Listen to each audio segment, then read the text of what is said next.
The sun hung like a molten coin in the white sky, pressing down upon the valley until every blade of grass seemed to droop beneath its weight. Heat shimmered over the fields, bending the air above the wheat into a wavering mirage. The ground was cracked and baked, the color of bone dust. Cicadas shrieked from somewhere in the trees beyond the boundary fence, their endless cry mingling with the rasping rhythm of scythes and the dull murmur of laborers.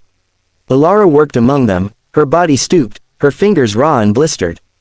The bundle of wheat she tied was nearly as heavy as she was, and her shoulders trembled with every lift.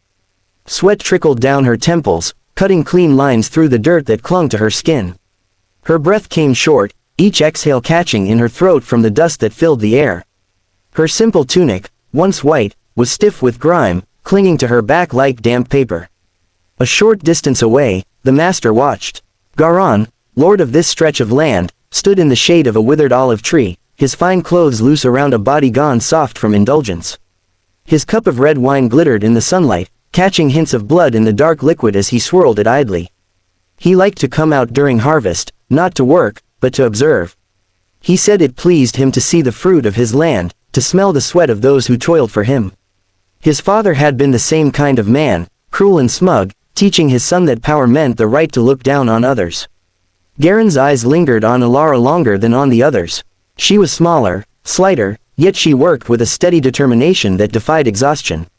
There was a certain grace even in her labor, a quiet rhythm in the way her hands moved, like the practiced movements of someone who refused to surrender to despair.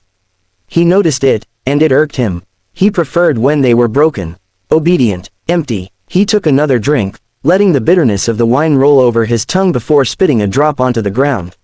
His lips twisted into a sneer. He called out to her, his voice carrying across the still air, heavy with mockery. He told her to lift faster, to prove her worth, to remind her of her place beneath his boots. She flinched but did not answer. He stepped closer, his boots crunching on the brittle soil. The others bowed their heads as he passed, avoiding his gaze, pretending not to hear. They had learned that silence was safer than pity. When he reached her, he paused just behind her shoulder. The stench of sweat rose from the workers, mingling with the sharp sweetness of crushed wheat. He looked down at her bent back and smirked. He said something cruel about her speed, about her value, about the whip that waited for those who slowed. She lifted her head just enough for her eyes to meet his. There was no defiance in her words, for she said none, but something in her gaze made him hesitate. It was not hatred, not yet. It was steadiness, the kind of quiet strength that made his laughter falter for a fraction of a second before he forced it back.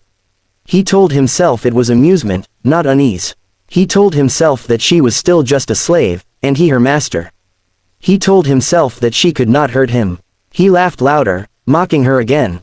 He asked if she thought she was better than her kind, if she imagined freedom waiting at the edge of his land. He reminded her that she had no family, no name beyond what he allowed her to keep. His words dripped with venom disguised as jest. Alara bent her head again. The wheat rustled softly around her hands. She said nothing, but her knuckles whitened against the stalks. The sound of his laughter echoed across the field like the caw of a crow. The moment hung, stretched taut, until it was broken. By the faint creak of wood. From the edge of the field, near the fence that marked the border between Garen's land and the open plain, a shadow moved. At first, it was only a figure against the glare, a tall blur that grew clearer with each slow step. The sound of boots on dry earth carried faintly, deliberate and steady. Garan turned his head, squinting against the sun. The figure grew closer, cutting through the haze, until it took shape as a man, broad-shouldered, towering, his strides unhurried but heavy with purpose. Dust clung to him like a cloak, and every movement seemed to make the air tremble slightly around him. The workers began to murmur, their tools lowering one by one. Even from a distance, the stranger's size was startling. He was tall enough to dwarf most men, his frame built from years of hard use rather than indulgence. His shirt was simple, worn thin at the seams, and his forearms were corded with muscle.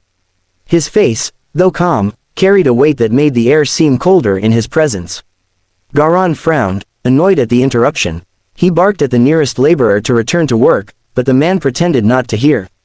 The stranger kept coming, the creak of the fence louder now as he reached it. He did not climb it. He did not need to. He rested one massive hand on the top rail and leaned forward slightly, surveying the field in silence. His eyes found Alara almost immediately. She had straightened, frozen mid-motion, her lips parted as if she had forgotten how to breathe. Her hands fell to her sides, the bundle of wheat tumbling into the dust. For the first time that day, her face broke from its mask of composure. Her voice came out low, uncertain, trembling not with fear but disbelief. She spoke a single word, his name, Kalen. The sound seemed to ripple through the space between them. The man's expression softened, the faintest trace of warmth flickering through the hardness of his face. His voice, when it came, was deep and even, yet carried something beneath it, sorrow, perhaps, or anger so long buried it had turned into stone. He told her to stand. She did, slowly, as though waking from a dream. Her eyes glistened in the light, though no tears fell. Garan blinked, his frown deepening into confusion.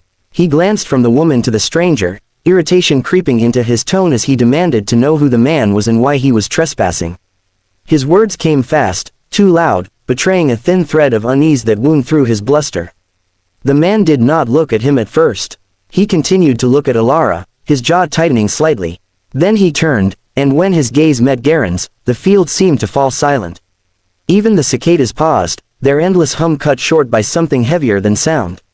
The master found himself taking an involuntary step backward. There was nothing wild or openly threatening in the stranger's face, yet the look in his eyes was enough to make Garen's stomach twist. It was a look that carried memory, the kind of memory that knew pain, injustice, endurance. The kind that did not forget.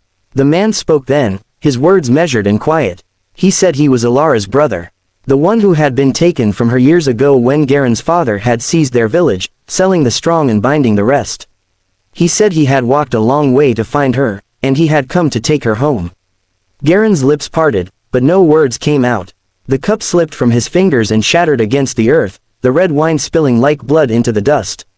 His mind scrambled to piece together what he was hearing, but his tongue refused to move. He could only stare, at the scar that crossed the stranger's jaw, at the arms that could snap a man like a branch, at the calmness in his stance that somehow made the threat all the more real. The workers watched, their tools forgotten. The air had changed. The heat seemed less oppressive now, the light dimmed as a faint wind rose from the west, stirring the wheat into motion. Garan tried to speak again, his voice cracking as he demanded to know what right this man had to make claims on his property. He gestured toward Alara, calling her by the name he had given her, the name that was not hers. His words faltered when he saw the way Kalen's eyes darkened at that, the faint muscle in his jaw twitching. Kalen stepped forward, his boots sinking slightly into the dust. The fence groaned under his hand as he vaulted it in one smooth motion, landing silently despite his size. He was close enough now for Garan to see the faint white lines of old scars across his forearms, the kind that told stories of shackles and battles both survived and won. He said again, in the same quiet tone, that he had come to collect what was taken. He did not raise his voice. He did not reach for a weapon. He did not need to. The certainty in his words carried the weight of something immovable, something older than fear itself. Garan felt a tremor start in his knees. He could not hide it.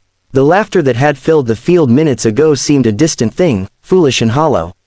The sound of his own breathing filled his ears, shallow and uneven.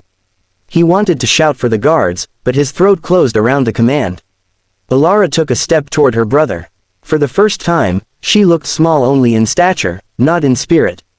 The chain around her wrist caught the light, and Kalen's eyes flicked to it. His jaw tightened further. The silence stretched. Even the breeze seemed to hold its breath. Garan could not bear it. He stammered something about laws, about ownership, about punishment for trespassing. Kalen's gaze did not waver. He said nothing more, but his presence alone was answer enough. Garen's mouth went dry. He saw, for a fleeting instant, what he looked like in the reflection of the stranger's eyes, a rich man with soft hands, standing before someone forged by fire and endurance. He felt, perhaps for the first time, the hollow fragility of his power. Kalen turned slightly toward Alara and gave a small nod. She hesitated only a moment before stepping to his side. No one stopped her. The workers watched, their faces unreadable, though a few of them straightened, as if the sight alone gave them something they had forgotten they possessed. As the siblings began to walk away, Garen's trembling hands curled into fists, but he did not move. He could not. He stood rooted, the echo of his own laughter turning to ash in his throat. The field swallowed their footprints as they passed through the gate, the sunlight glinting off the wheat like fire. Behind them, The rich farmer's voice never rose again that day.